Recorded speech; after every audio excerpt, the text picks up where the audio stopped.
Open up that fretboard a little bit. We can just take your minor pentatonic. And a really great thing to do is look at some of the positions if you have your diagrams out and play a lick and see if you can take that lick to the other positions of the pentatonic, starting with your oh so comfortable first position, right? So if I have, can I move it down to some of the other positions? Now, what you'll notice is the notes, if you're sort of moving up to second position, the upper notes, your sevens and your eights, are going to be the lower notes of this lick. So that second note, the eighth fret of my B string, even though I'm up in this second position, is still there. That can help, just kind of keep you grounded, I should say, and let you know where you are, not get too lost. This, even if you do shorter licks, cool, and start moving those up, and the same thing applies. The upper frets of this lick, if you move up to second position, become the lower frets of this lick.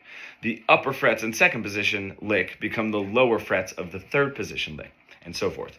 There's something really interesting that's going on here, is we're getting out of memorizing, right, kind of looking at the dots on the diagram, okay, and we're getting into learning.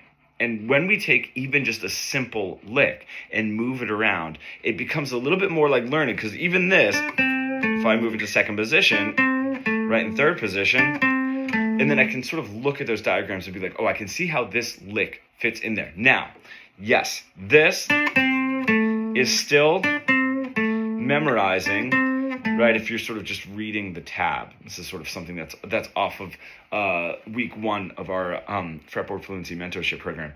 But if we can just make it a little bit creative, then it becomes learning and not memorizing, right? I promise you, it's crazy how that works in the brain. But this, just playing it stale and sort of remembering or memorizing those licks is still a little bit in that memorization camp. But if I do just that little bit of change, now I'm being a little bit expressive by playing the second note 2 times, maybe playing the and holding it out, right? Start adding your own spin on that lick creatively, it's going to move into the learning process and not the memorizing process. And we're out of position 1, position 2, I don't know what to do with it, position 3, and so forth. If you're an intermediate guitar player that's really stuck in that boring guitar solo plateau that we all get into, and you really want to bridge the gap between your creative ideas and what you're able to play, becoming fully fretboard fluent, comment pro below and we can get started.